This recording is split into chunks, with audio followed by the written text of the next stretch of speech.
힐러리 클린턴 미 국무장관이 4월 16일 날 세 번째로 한국을 방문했습니다.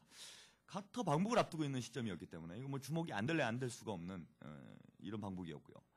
우리나라 이번에 세 번째네요. 2009년 2월 달에 한번 왔었고 2010년 5월 달에 왔고 뭐 1년에 한 번 꼴로 오네요. 한국이 좋은가 봅니다. 아무튼 1년에 한 번 꼴로 왔는데 올 때마다 좀 의미가 있습니다. 이 한반도 정세가 중대한 고비를 넘어가거나 그 고비에 들어섰을 때 이럴 때 클린턴이 꼭 와서 대북 정책을 한국 정부가 이제 조율하는 이런 과정이 있었어요. 2009년 2월 달에는 이제 북한의 인공위성 발사 징후가 뚜렷해지는 시점이었죠. 4월 초에 인공위성을 쐈으니까 아마 그런 문제들 가지고 그때는 아마 협의를 하지 않았나 이렇게 좀 보이고요.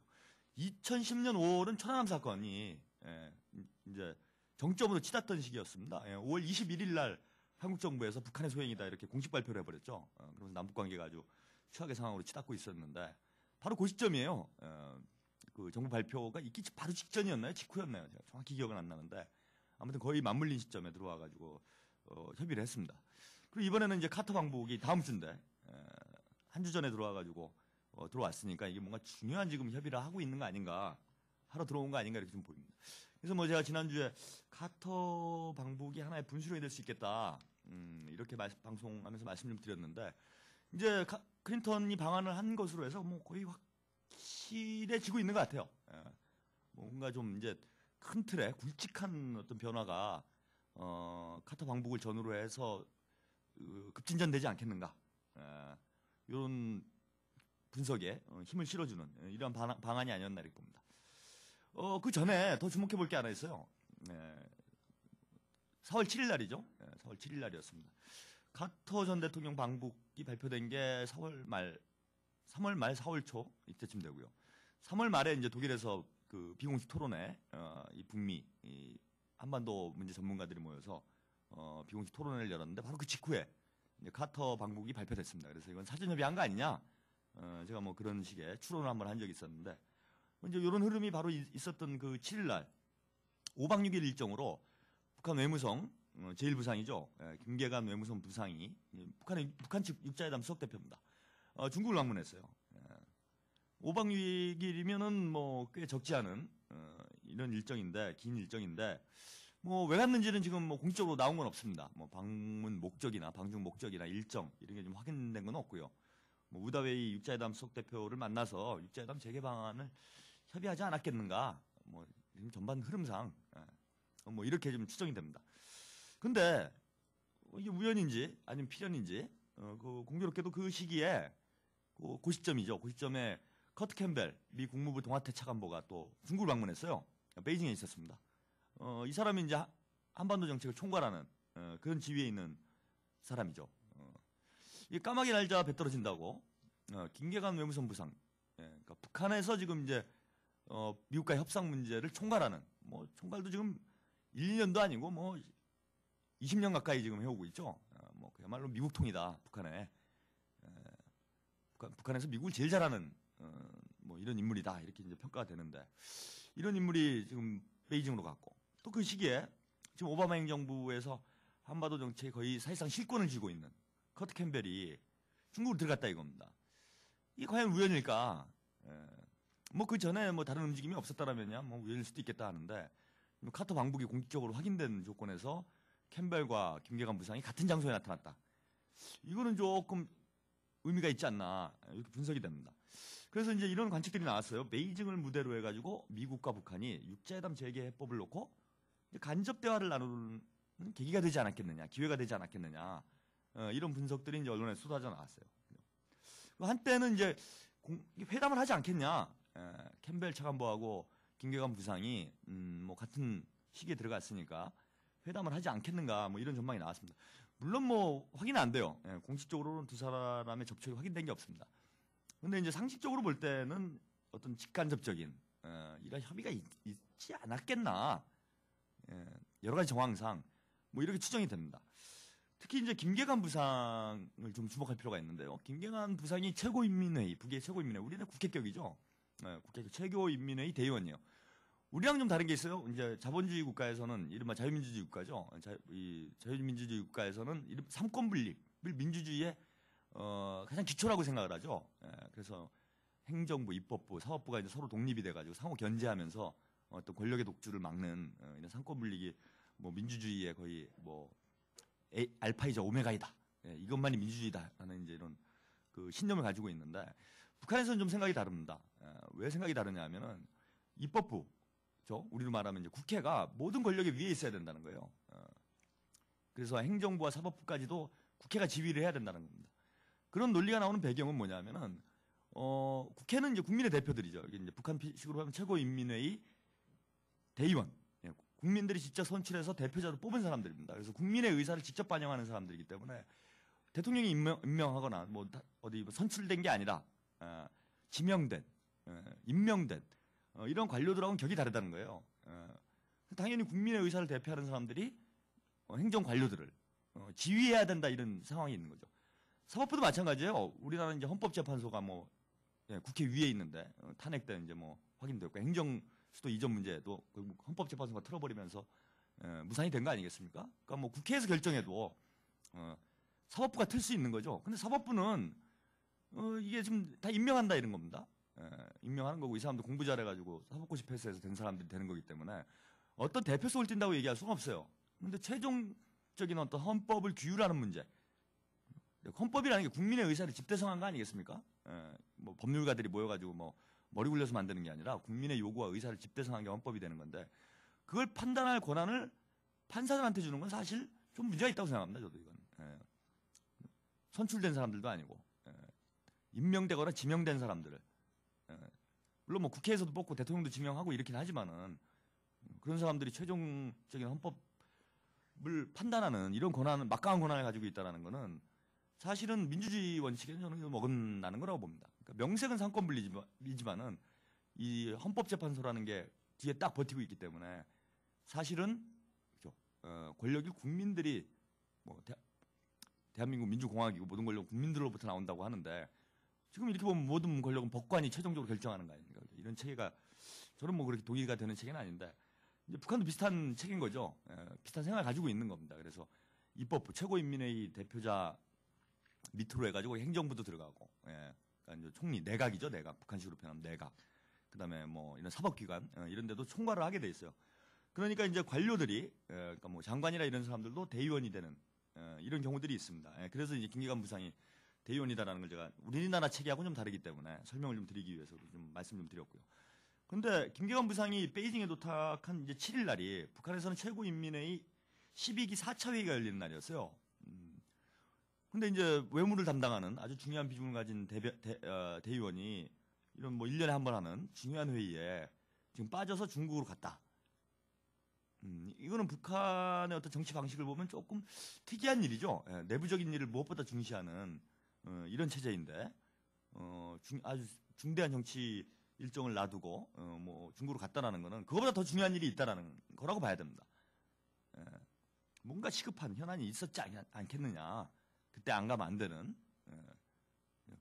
그거는 지금 이제 확인이 돼요. 뭐냐면은 카터가 이제 다음 주에 들어가니까 그 전에 또 한번 조율을 해야 되고. 그러니까 그 전에는 북한하고 미국하고 뭔가 의견이 정리가 돼야 또 미국이 한국, 일본을 설득하고 또 뭐 중국과 북한, 러시아가 또 좀 정리하고 이런 시간이 좀 필요했던 거죠.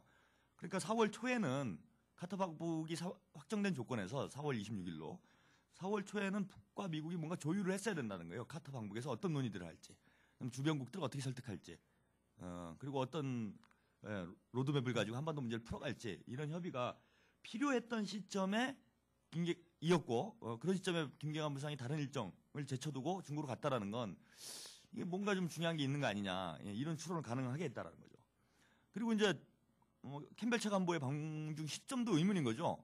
이거 뭐 당연히 이런 얘기가 나오게 돼 있는데 저 같은 사람들이 두 눈을 부릅뜨고 쳐다보고 있지 않습니까? 이거 뭐 하나 이러고 있는데 당연히 김계관 부상이 들어갔는데 커트 캠벨이 베이징을 가면은 야 이거 둘이 만나나 이런 생각을 할 수밖에 없다는 거예요. 뭐 좀 관심 있는 사람들은. 그러면은 안 만날 거였으면 굳이 그런 그죠? 불필요한 오해를 살 수 있는 시점에 중국을 들어갔냐 이런 겁니다.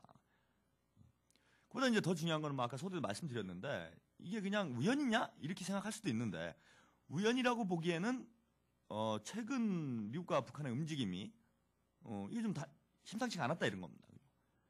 아까 말씀드린 대로 이제 지난달 말에 독일에서 비공식 토론회가 열렸는데 뭐 한반도 비핵화 문제, 평화협정 문제, 수교 문제 등 전략적 문제들을 협의를 했어요. 뭐 그런 격에 있는 사람들도 아닌데 그럼 뭔가 좀 위임을 받아서 한 거 아니냐. 특히 이제 북한 측에서는 리근 북미국장이 참여를 했는데 뭐 리근 북미국장 어쨌든 정부를 대표해서 나온 거죠. 그래서 이게 뭐 민간 토론회다 이렇게 얘기를 했지만 사실 반 정도는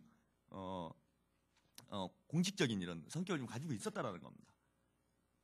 그리고 뭐 최근에 보니까 카터 전 대통령이 이제 이 방북의 지금 백미는 뭐냐면 김정일 국방위원장 과연 만날 수 있느냐. 이게 지금 중요한 거죠.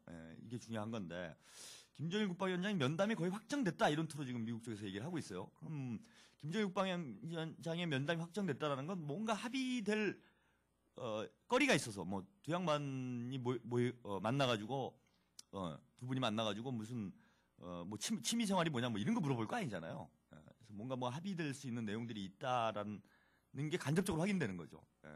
그렇고 이건 좀 딴 얘기지만 최근에 보니까요, 제가 언론 보도를 보니까 북한에서 대형 마술쇼를 한다 그러더라고요. 그 5일 경기장에서 5일 경기장이면 거의 한 10만 명 들어가고 이럴 거예요. 그 대규모 운동장에서 지금 마술쇼를 한다 그래요. 대형 마술쇼. 옛날 네빗 커퍼필드가 뭐 그런 거 있잖아요. 뭐 만리장성을 막 없애버리고 뭐 63빌딩이 없어지고 이런 건 대형 마술이죠. 근데 이제 커퍼필드는 그게 이제 영상 사기가 많았다고 그래요. 그러니까 카메라로 장난하는 거죠. 현장에서 이렇게 보여주는 게 아니라. 근데 한 10만 명 정도를 보여주고 뭐 헬리콥터가 없어지고 뭐 이런 마술쇼를 한다라고 그럽니다. 참 북한 이제 별걸 다 하는구나. 그러고 저도 신기하게 보도를 봤는데 그걸 보면서 문득 이런 생각이 들었어요. 뭐냐면 2000년에 벌어진 상황이었는데 올브라이트가 이제 방북을 했을 때 처음으로 이제 미국 국무장관이 북한을 방문한 거죠. 그래서 클린턴 대통령 전 대통령의 이제 방북을 협의하고 있었는데 그때 이제 아리랑의 전신이라고 할 수 있는 이 대집단 체조와 예술 공연 제목이 백전백승 조선노동당인가 이런 거를 아주 대규모로 준비를 했어요. 그래서 그걸 올브라이트가 참관하는 장면이라고 올브라이트 넋을 잃고 보는 장면이 언론에 보도가 돼가지고 저도 뭐 웃음을 터뜨렸는데 이 마술쇼를 하는 게 뭐 북한 자체에서 하는 것도 있겠지만은 이번 카터 이 방북 접대를 위해서 좀 준비한 거 아닌가 저는 그런 생각도 좀 들더라고요. 그래서 이런 큰 규모 행사를 뭐 지금 뭐 4월 달에 뭐 북한이 김일성 주석 탄생 일이 있는 주간이기 때문에 뭐 많은 이런 행사들을 크게 하지만은 느닷없이 이런 대형 마술쇼를 준비하는 게 카터 어떤을 좀 잘 대접하기 위한 이런 것 중에 하나가 아닐까. 그러니까 그만큼 이제 뭔가 분위기가 읽고 있다라는 거죠. 게다가 이제 미국 쪽에서 대북 식량 지원 재개 문제. 이건 이제 북미 관계가 풀릴 때마다 이 얘기가 나와요. 이런 얘기도 지금 나왔다라는 거예요. 그래서 이 전반적인 흐름을 보면은 뭔가 북미 관계의 어떤 변화의 조짐이 보이고 있는데 이 시기에 김계관 부상과 커트 캠벨이 동시에 중국에 나타났다. 근데 서로 아무 얘기도 안 하고 갔다. 이거 좀 믿을 수가 없다라는 거죠. 그래서 지금 외교가에서는 김계관 부상의 방중으로 육자회담 재개를 위한 본격적인 움직임이 시작됐다. 카터 방북 이후에 육자회담 재개 국면이 가시화될 수 있다는 이제 분석들이 쏟아져 나오고 있습니다. 근데 육자회담이 뭐 지난달만 해도 재개 얘기가 뭐 해야 하는 데지만은 이게 재개 가능성이 크게 대두되지 않았는데 갑자기 나오고 있는 배경은 뭐냐? 이거 한번 주목을 해봐야죠. 육자회담을 하려면 양국의 그러니까 미국과 북한의 또 관심사들이 조율이 돼야 됩니다. 그러니까 즉 북미 사이에 일정한 의견 접근이 있어야 된다는 거죠. 그럼 육자회담의 개최가 임박했다라는 거는 북미 사이에 상당 부분 의견 접근이 이루어지고 있다. 이렇게 우리가 분석할 수 있는 거 아닌가 이렇게 봅니다. 그럼 어떻게 의견 접근이 이뤘냐 이거예요. 어떻게 의견 접근을 뭐 중국이 왔다 갔다 하면서 러시아가 왔다 갔다 하면서 이제 조율을 했을 수도 있겠는데 결국은 당사자들끼리 만나서 한 번은 정리를 해야 된다라는 겁니다.